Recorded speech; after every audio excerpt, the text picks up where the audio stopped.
இயேசு கிறிஸ்துவின் இன்ப இனிய நாமத்தில் வாழ்த்துகிறோம். இன்றைய வேத வசனம்: ஒருவன் பேரில் உங்களுக்கு யாதொரு குறை உண்டாயிருக்குமானால் பரலோகத்தில் இருக்கிற உங்கள் பிதா உங்கள் தப்பிதங்களை உங்களுக்கு மன்னிக்கும்படி அந்த குறையை அவனுக்கு மன்னியுங்கள். மார்க்கு 11:25.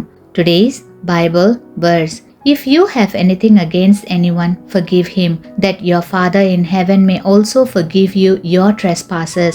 Mark chapter 11 verse 25. ஜப்பானியர்கள் கிறிஸ்தவர்களை உயிரோடு எரித்து சாம்பலாக்கிய துரோக செயலை கொரியர்கள் ஒரு காலம் மறக்கவோ மன்னிக்கவோ ஆயத்தமாக இல்லை. ஜப்பானியர்கள் தோற்கடிக்கப்பட்டு கொரியா விடுதலை பெற்ற பின்பும் அவர்கள் செய்த செயல்கள் கொரியர்களின் மனதிலிருந்து மாறவில்லை. அந்த சபை எரிந்து சாம்பலான இடத்தில் நினைவு சின்னம் எழுப்பப்பட்டு அதன் மேல் மரித்தவர்களின் பெயர்கள் எழுதப்பட்டன.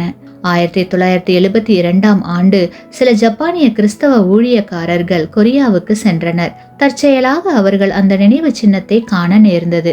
ஜப்பானியர்களின் அந்த வெறி செயலுக்காக மிகவும் மனம் வருந்தி தங்கள் நாட்டுக்கு திரும்ப வந்து சபை எரிக்கப்பட்ட அதே இடத்தில் புதியதொரு ஆலயம் கட்ட நிதி திரட்டி கொரியாவுக்கு அனுப்பினர். ஆலயமும் கட்டப்பட்டது. அந்த பிரதிஷ்டைக்கு அநேக ஜப்பானியர்கள் வந்து சேர்ந்த போது ஆலய பிரதிஷ்டை ஆராதனை நடைபெற்றது. கடைசி பாடலாக ஆலயம் எரிக்கப்பட்ட போது பாடின உம்மண்டை தேவனே நான் சேரட்டும் என்ற பாடலை இரு நாட்டவர்களும் சேர்ந்து பாடினார்கள்.